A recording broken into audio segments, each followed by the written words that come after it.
تو اے دنیا کے تاجروں، زمینداروں، اور اے دنیا کے مالداروں اور حکمرانوں، اور اے دنیا کے سرداروں اور وزیروں، دوڑ لگاؤ کس کی طرف؟ اللہ کی طرف۔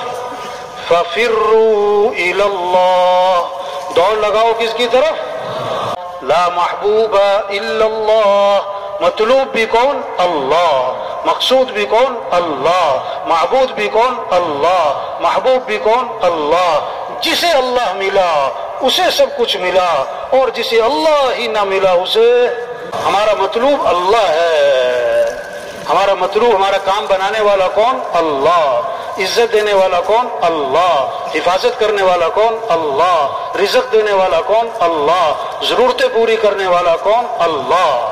گھر میں 10 عورتیں بیٹھی ہیں، 10 عورتیں، بچہ چھوٹا 1 سال 1.5 سال، گھٹنوں کے بل چلے، خالہ بیٹھی، پھوپھی بیٹھی، چچی بیٹھی، تائی، نانی، ممانی بیٹھی، 10 عورتوں میں اس کی ماں بیٹھی ہے، اور بچہ بیچ میں کھیل رہا، بھوک لگے، پیاس لگے، تو گھٹنوں کے بل چلتا ہوا کدھر جائے گا؟ خالہ کی طرف، پھوپھی کی طرف، کدھر جائے گا؟ ماں۔ وہ سمجھتے میری ضرورتیں کس سے پوری ہوتی ہیں؟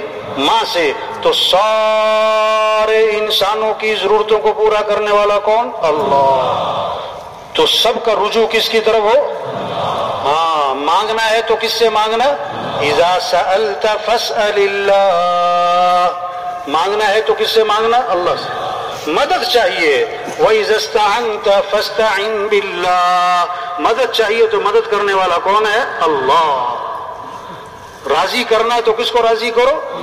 وَرِضْوَانٌ مِّنَ اللَّهِ أَكْبَرُ ذَلِكَ هُوَ الْفَوْزُ الْعَظِيمُ، اللہ کو راضی کرنا یہ بہت بڑی بات، اور یہی تو سب سے بڑی کامیابی ہے، یہ ہے سب سے بڑی کامیابی۔ وَقَالَ رَبُّكُمْ ادعونی استجب لکم، تمہارا رب یہ کہتا ہے میرے سے مانگو، میں تمہاری مانگ کو قبول کروں گا، میرے سے مانگو۔ سب محتاج ہیں، سب ضعیف ہیں، سب خود محتاج اور ضعیف اور کمزور، حاجت پوری کرنے والا اللہ ہے، مشکل کشا اللہ ہے، حاجت روا اللہ ہے، ضرورتیں پوری کرنے والا اللہ ہے، اس اللہ سے مانگنا ہے۔ وَقَالَ رَبُّكُمْ ادعونی، تمہارا رب یہ کہتا ہے میرے سے مانگو، میرے سے، استجب لکم، میں تمہاری مانگ کو قبول کروں گا۔ کوئی کدھر جا رہا ہے، کوئی کدھر جا رہا ہے، کوئی کدھر بھاگ رہا ہے۔ بھائی صاحب رحمۃ اللہ علیہ یہ جملہ بہت دہراتے تھے، اللہ کے علاوہ کسی سے کوئی امید نہ ہو، اللہ کے علاوہ کسی سے کوئی مطالبہ نہ ہو۔